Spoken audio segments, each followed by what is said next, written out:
Hey everyone, and welcome to today's Explainer. If you've been hearing the buzzword Web3 thrown around lately and honestly felt a little intimidated by all the jargon, well, you're in exactly the right place.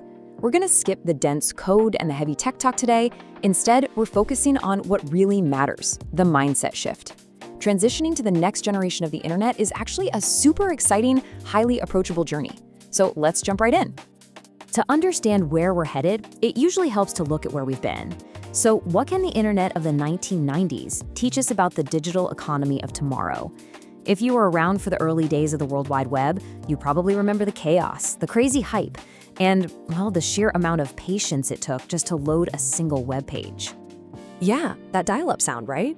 Absolutely agonizing. But seriously, the late 90s web was full of wild experiments, and sure, plenty of failures. But those early, clunky struggles built the foundation for the lightning-fast digital world we have today. Web3 is basically in its infancy right now, very much like that dial-up era. The infrastructure is literally being built as we speak. So for anyone wanting to get involved, patience and a focus on practical, step-by-step innovation are absolutely crucial. To navigate this early phase, we have to grasp the core of this whole movement, the Web3 paradigm shift. It's pushing us from centralized systems to decentralized ones. But here's the kicker. Decentralization isn't just a shiny new piece of tech. It is a total paradigm shift that demands a fundamental change in how organizations and communities actually operate. It's a massive cultural leap. When you look at it visually, the shift makes total sense. On one side, you have Web 2, the internet we use every day. It's highly centralized. A few massive platforms hold all the servers, the data, the rules, and probably those embarrassing old photos you wish you could delete. But then look at Web 3. The power and control are distributed across the entire network. There's no single point of failure and no single ultimate authority dictating terms to the users. So if the very fabric of the internet is shifting from top-down to peer-to-peer, how do we adapt?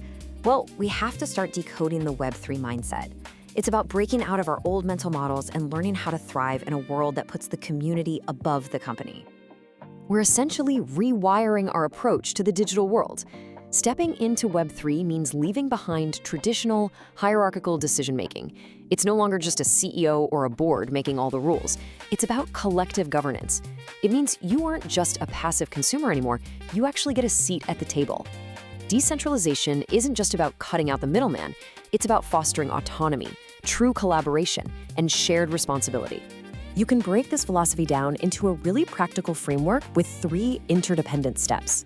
First up, understanding the tech, realizing that digital assets and decentralized systems are engines for trust. Second, operational adaptation, shifting to those community-driven ecosystems we just talked about. And third, economic reimagination, designing your business model around digital ownership and tokenization.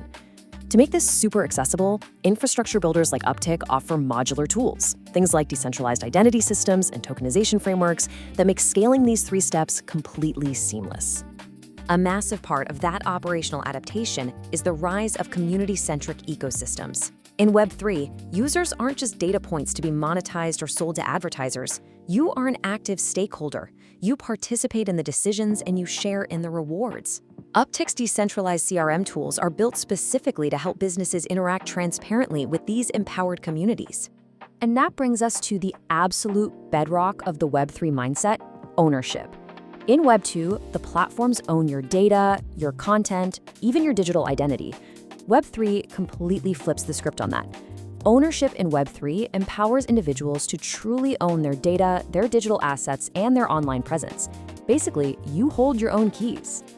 So what does this power actually look like? It's not just a bulleted list, it's a total game changer. We're talking about real data sovereignty. You decide how your personal information gets monetized. It means true, verifiable ownership of digital assets. And finally, decentralized identity, managing who you are across the web, totally free from big tech gatekeepers. And using Uptick's scalable identity infrastructure is exactly how we build the trust and transparency needed to make this true ownership a reality. Now, if you're a business leader deeply rooted in the Web 2 world right now, this might sound a bit daunting, but don't panic. The goal isn't to burn down the old system overnight. Transitioning doesn't have to be a blind leap of faith. As the infrastructure matures, Web 2 and Web 3 can actually be highly complementary. Take a look at how traditional operations can safely evolve. Instead of platforms hoarding data, we slowly transition to users maintaining sovereignty. Instead of relying solely on centralized, top-down control, we introduce decentralized, community-driven initiatives. You can absolutely leverage the stability and massive reach of your existing Web 2 operations while smartly dripping Web 3 methods into your business model. One of our sources captured this perfectly. The key is to view Web 2 and Web 3 as complementary rather than opposing paradigms, incorporating decentralized elements gradually. This strategy of incremental integration is so smart. It allows businesses to use flexible platforms, like the tools Uptick provides, to transition smoothly, mitigate risks, and gently educate their user base along the way.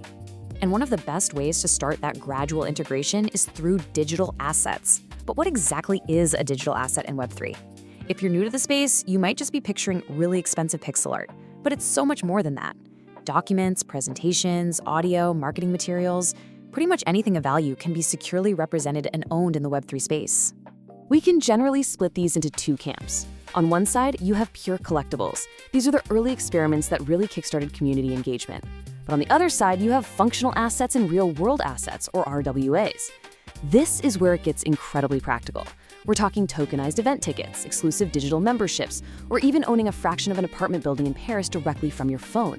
The Uptick ecosystem is designed specifically to streamline the tokenization of this kind of tangible real-world value. Of course, for all these digital assets to be useful, they need to be able to move around freely. That requires interoperability. Put simply, interoperability is making sure all these different blockchain ecosystems can actually talk to each other. Adopting a Web3 mindset means thinking collaboratively, not locking things away in silos. Uptick actively follows leading protocols and builds wide-ranging partnerships to ensure their infrastructure plays nice across different networks. Navigating all of this requires a specific kind of energy, embracing risk creatively. Stepping into Web3 means stepping out of your comfort zone. It takes an entrepreneurial spirit. You have to be willing to experiment and innovate, even when the final outcome isn't 100% clear.